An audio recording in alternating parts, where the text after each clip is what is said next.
Hey, what's up, guys? 75 hard, day 6. Alright, you know the deal. Straight to the rules. Number 1, get your calories and protein. Haven't had my protein shake, and I don't think I've hit calories yet, so gonna eat pretty soon, probably after the video. Number 2, workout 90 minutes. Had a crazy leg day. 3, read. Haven't done that right after this video. Skincare. Bop, bop, bop, bop, bop. You know the deal. Number 5, teeth. You guys already know, man. Right after, or right before I sleep. Number 6, meditate. Done that. Done that. And number 7, study, which I will be doing as well as reading right after. Alright. It's going to be real quick today. And this is the 5th law. And it's not conceal your intentions. That was yesterday. It's actually never say more than necessary, or say less than what's needed. Why? Alright, I got 2 examples for you.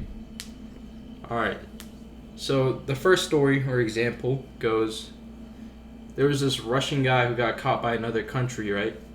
And he was sentenced to hanging, and he was about to get executed by hanging, and he was on the hanging thing, rope around his neck, and they dropped him, but the rope broke. And what he did after that, he was Russian, and he was like, oh, in this country you guys can't even make ropes. And he said that. And you know, for the time being, in that moment it probably felt good to say that to this other country. But what happened was, in that country they view that as like, anytime during an execution, if something like that happens, they see it as like a sign from God that God saved him, and then they'll let him go.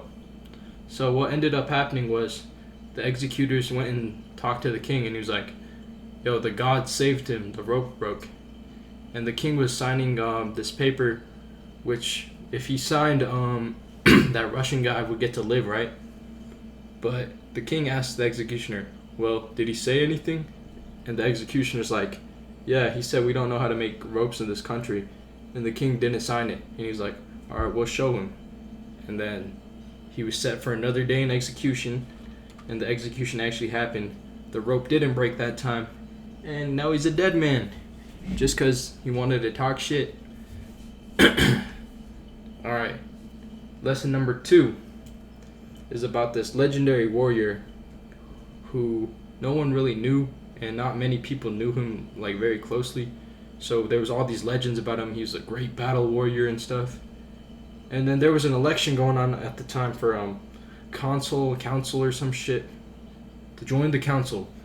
And that legendary warrior gave the best speech of all time in front of in front of hella people. And everyone was in tears because his speech was so good. So the speech happened, and the next day you're supposed to give another speech, right? He already knew he was going to win because he had the best speech, right? So he goes up to give his second speech, and now he's just bragging. He's like, I'm the best warrior, blah, blah, blah. And then he's spewing all this other shit. He's like anti-democratic shit. And everyone didn't like that, right?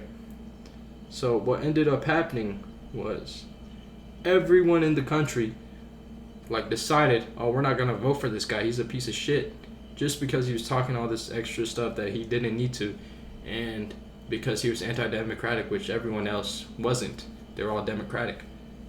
And what ended up happening was, he didn't get voted and was kicked off the country because no one really liked him, because everyone knew his true colors then.